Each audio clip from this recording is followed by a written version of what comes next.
বন্ধুরা দেখতে পাচ্ছেন আজকে চলে এসেছি, কোথায় এসেছি বলতো তা দেখাচ্ছি একটু পরে তোমাদের।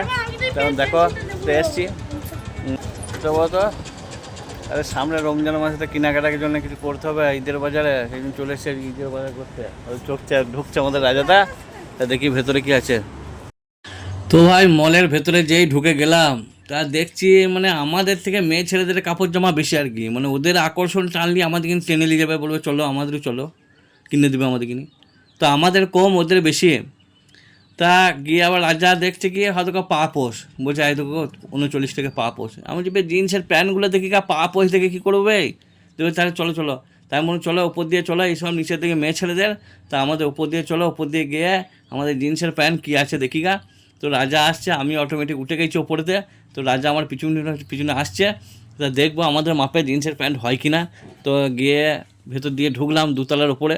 তো দুতলার উপরে গিয়ে চারিদিকে ঘুরে ঘাড়ে দেখছি যে প্যান্ট তো ঝুলানো আছে গাদা ভাই, কিন্তু 28 থেকে 34 অ্যাভেলেবেল। যখনই শুধুছি 38 সাইজের আছে, বলছে ভাই 38-40 অ্যাভেলেবেল হবে না। আর যেটুকু আছে সেটা পছন্দের মতো হচ্ছে না, এবং দাম তো 1000 টাকারও উপরে বেশি। তা রাজাকে বলুন, রাজা আমাদের দ্বারা হবে না, হচ্ছে আমাদের জন্য নয় এইটা।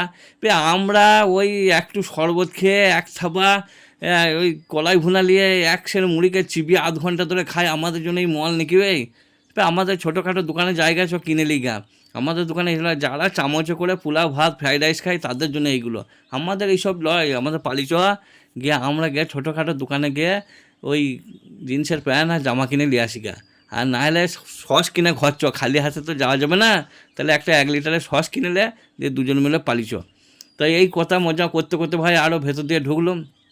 ঢুকে দেখছি চারিদিকে যা জিন্সের প্যান্টগুলো দেখছি রে ভাই, তা জিন্সের প্যান্টের যা দাম, আর মালপত্র এমনি জামা, তারপরে অন্যান্য প্যান্ট, ফর্মাল প্যান্ট বা এই 6 পকেট 8 পকেট যে প্যান্টগুলো আছে, সেই প্যান্টগুলোর দাম শুনে মাথা মোমো করে ঘুরে যাচ্ছে ভাই।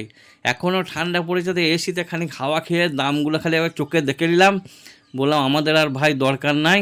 তো রাজা পালি চ, এই দোকানে আমাদের মাল কিনা যাবে না, আমরা ভাই খুবই মানে মধ্যবিত্ত ঘরের লোক, তাই এত দামের মাল আমরা পরতে পারবো রে ভাই। তা দেখুন এই দেখুন লাস্টে বলবো সহেলে একটা কিষান সহেলে যে রোজাতে ওই পরোটা নাহলে ঘুগনির সঙ্গে মাখিয়ে আরাম করে তৃপ্তি করে খাবো। কি বলছো তোমরা বলো তো কিনি?